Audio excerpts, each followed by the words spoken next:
Guys, dito naman uli kami sa Atimunan. Papabayay kami ng Castilla, Sorsogon. Ayan o, malinaw talaga ang dagat dito. Walang kaalon-alon, kaya kung makabili ako ng yate, dito na ako magtumira. Pag nakasahod ako sa vlog ko guys, i-share nyo lang yung vlog ko para sasahod tayo ng milyones. Lagpas na kami ng bayan ng Atimunan. Nandito kami sa papunta na ng Gumaka, pero malayo pa ang Gumaka. Ito pa yung area ng dagat ng Atimunan. Hindi ko pala na-videoan kanina yung yung Atimunan, welcome Atimunan, kasi nakaligtaan. Wala ang kalon-alon. Kaya maganda rito sa area na ito dito. Napakalinaw ng dagat. Hindi man lang yung bangka, hindi man lang nagduduyan-duyan.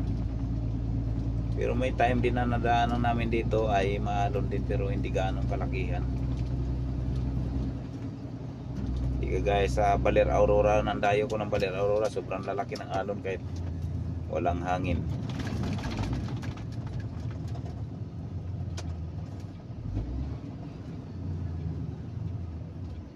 Yan, hindi na masyadong dagat, walang kalon-alon.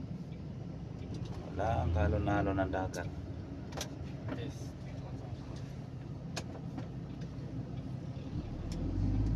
Ganon dito ka ganda ng area.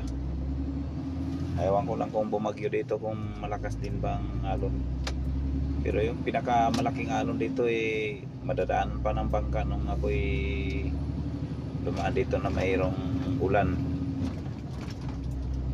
Kalinaw kasi kabilaan, kasi may bundok doon sa kabila, kaya hindi builo ang hangin. Kumbaga hindi gaano malakas ang alon.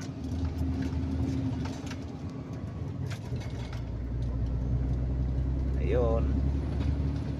So tago na naman kami, tago na naman yung dagat.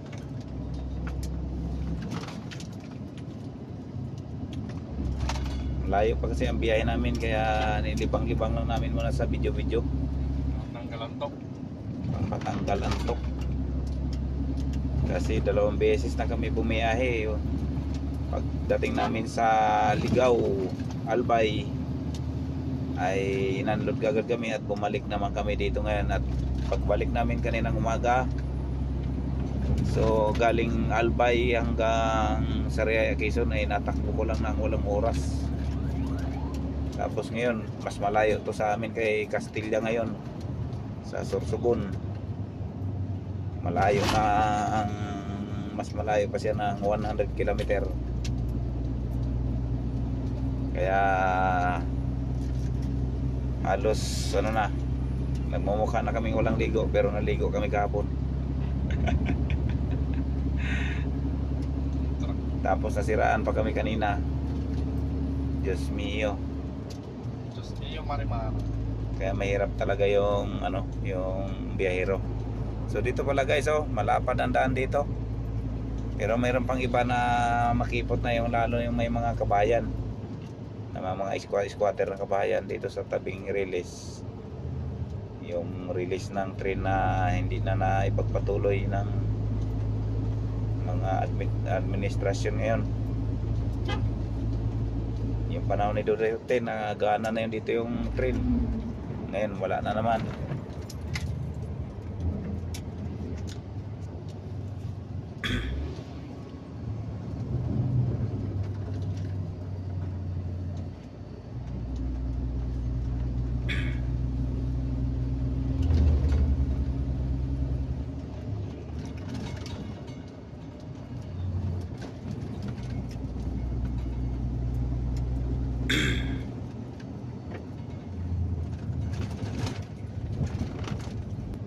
Ayan guys, may bypass pala ditong ginagawa. Hindi ko alam kung saan ang tagos niyan. O baka lagpas na ng Gumaka siguro. Pero wala pa naman nakalagay na pwede daanan ng truck, kaya dito muna kami. Baka mamaya matatarik yung area doon, kaya maggumaka na lang kami. So ang Gumaka may bypass na, kaso daming na-aksidente daw ng mga truck dahil sa sobrang tarik, at yung iba na bibitin, hindi na makaahon. So bagay lang daw sa pangkotse, kaya ngayon dito talaga kami dumaan. Yan.